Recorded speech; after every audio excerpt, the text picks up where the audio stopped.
എല്ലാവർക്കും നമസ്കാരം. കുട്ടികൾക്കൊരു ചങ്ങാതിയിലേക്ക് സ്വാഗതം. ഇന്നലെ നമ്മൾ പറഞ്ഞത് സീതാദേവി തൻ്റെ വസ്ത്രത്തിൽ പൊതിഞ്ഞ് ആഭരണങ്ങൾ താഴേക്കിടുന്നത് വരെയാണ് നമ്മൾ പറഞ്ഞു നിർത്തി. ഇന്ന് അതിൻ്റെ ബാക്കി ഭാഗം, രാവണൻ സീതയും കൊണ്ട് പോകുന്നത് തൊട്ട്. രാവണൻ അങ്ങനെ സീതയെയും കൊണ്ട് സമുദ്രമൊക്കെ കടന്ന് ലങ്കയിലെത്തി. എന്നിട്ട് സീത കൊട്ടാരത്തിലേക്ക് കടന്നില്ല. കൊട്ടാരത്തിലേക്ക് കടക്കാനായിട്ട് സമ്മതിക്കാതെ നിന്നപ്പം അവിടെ അശോകവനത്തിലെ ശിംശിവാവൃക്ഷത്തിൻ്റെ ചുവട്ടിൽ സീതയെ ഇരുത്തി. എന്നിട്ട് കുറേ രാക്ഷസ സ്ത്രീകളെ കാവലിന് ഏൽപ്പിച്ചു. സീതാദേവി അവിടെ അങ്ങനെ രാമനാമവും ജപിച്ചുകൊണ്ടിരുന്നു. ശ്രീരാമൻ കാട്ടിലെല്ലാം സീതയെ തിരഞ്ഞ് സങ്കടപ്പെട്ടുകൊണ്ട് നടക്കുകയാണ്. വനത്തിലെ വനദേവതമാരോടുമൊക്കെ പ്രാർത്ഥിച്ചുകൊണ്ട് കരഞ്ഞുകൊണ്ട് നടക്കുകയാണ്. അങ്ങനെ നടക്കുന്ന സമയത്താണ് രാവണൻ്റെ വെട്ടേറ്റ് കിടക്കുന്ന ജടായുവിനെ കണ്ടത്. ആ ജടായുവിൻ്റെ അടുത്തെത്തി. എന്നിട്ട് രാമൻ പറഞ്ഞു, ദാ നോക്കൂ ലക്ഷ്മണ, ഒരു തേര് പൊട്ടിക്കിടക്കുന്നുണ്ട്, ദാ വലിയൊരു സത്വം ഇവിടെ കിടക്കുന്നുണ്ട്. സീതയെ ഒരു രാക്ഷസൻ കൊണ്ടുപോയപ്പം ഇവൻ വന്ന് യുദ്ധം ചെയ്ത് തമ്മിൽ ഏറ്റുമുട്ടി കൊന്ന്, എന്നിട്ട് സീതയെ കൊന്ന് തിന്നിട്ട് കിടക്കുകയായിരിക്കും ഇവനെന്ന് പറഞ്ഞ് വേഗം അമ്പും വില്ലും തരൂ, ഇവനെ ഇപ്പം കൊല്ലണം എന്ന് പറഞ്ഞപ്പോൾ ജടായു പറഞ്ഞു, അരുത്, ഞാൻ ദേവിയുടെ അനുഗ്രഹം കൊണ്ടാണ് കുറച്ച് സമയം കൂടി എനിക്ക് ജീവൻ കിട്ടിയത്, അല്ലെങ്കിൽ ഞാൻ അപ്പോഴേ മരണപ്പെട്ടേനെ.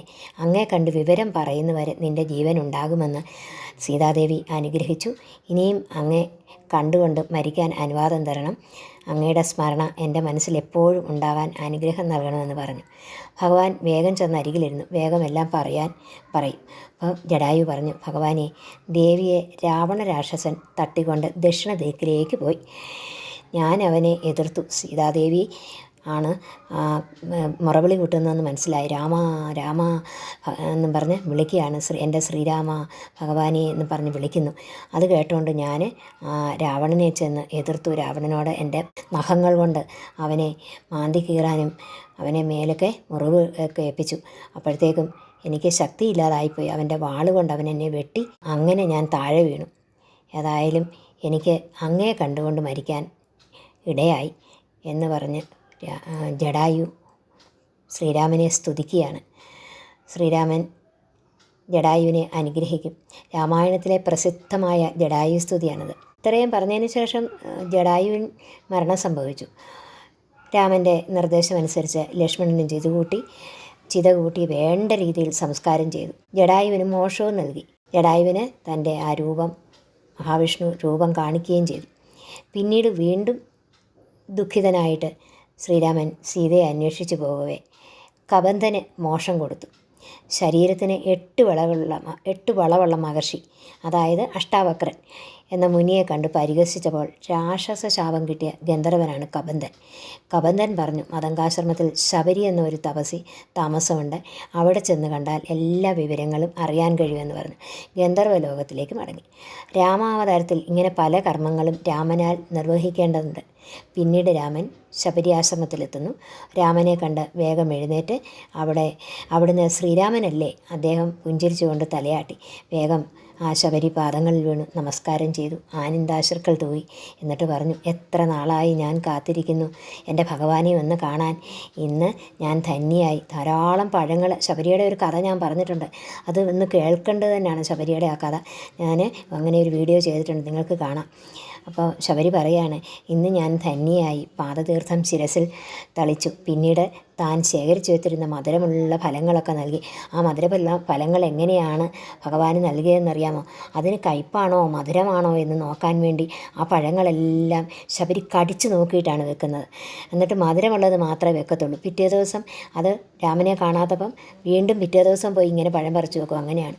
അത് കണ്ടിട്ട് ലക്ഷ്മണൻ അത്ര ഇതായില്ല. ലക്ഷ്മണനൊരു നീരസം തോന്നി. പക്ഷേ തൻ്റെ ഭക്ത തനിക്ക് മധുരമുള്ള ഫലങ്ങൾ നൽകാൻ വേണ്ടിയിട്ട് ഇങ്ങനെ സൂക്ഷിച്ച് വെച്ചതാണ്, അത് കടിച്ചിട്ട് വെച്ചതാണ് എന്ന് പറയുമ്പം ആ തൻ്റെ അവളുടെ ഭക്തിയാണ് ഭഗവാൻ മനസ്സിൽ കണ്ടത്.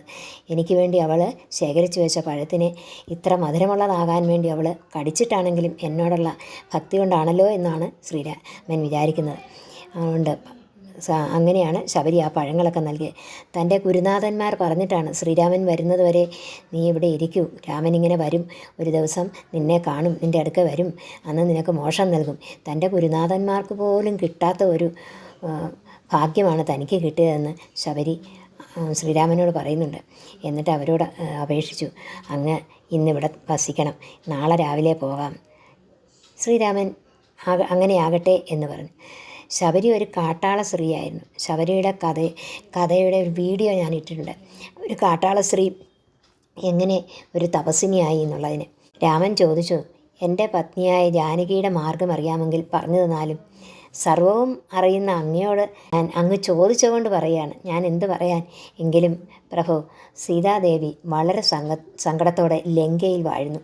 രാവണൻ തട്ടിക്കൊണ്ടുപോയതാണ് എന്നും കണ്ടു. ഇവിടെ നിന്നും കുറച്ച് തെക്കോട്ട് പോയാൽ പമ്പാ നദി കാണാം. അതിൻ്റെ പുറകിലായി കാണുന്ന ഋഷ്യമുഖാചരത്തിൽ സുഗ്രീവൻ എന്ന ഒരു കപിശ്രേഷ്ഠൻ കുരങ്ങൻ സഹോദരൻ ബാലിയെ ഭയന്ന് 4 മന്ത്രിമാരുമായി അവിടെ താമസിക്കുന്നുണ്ട്. ബാലി മുനിശാപം ഭയന്ന് അവിടെ ചെല്ലുകയില്ല. ആ സുഗ്രീവനെ ചെന്ന് കണ്ടാൽ എല്ലാ കാര്യങ്ങളും സാധിക്കും എന്ന് ശബരി പറഞ്ഞു. അങ്ങനെ ശബരിക്ക് മോക്ഷം കൊടുത്തു. ശബരി തൻ്റെ ദേഹം ഉപേക്ഷിച്ച് പോയി.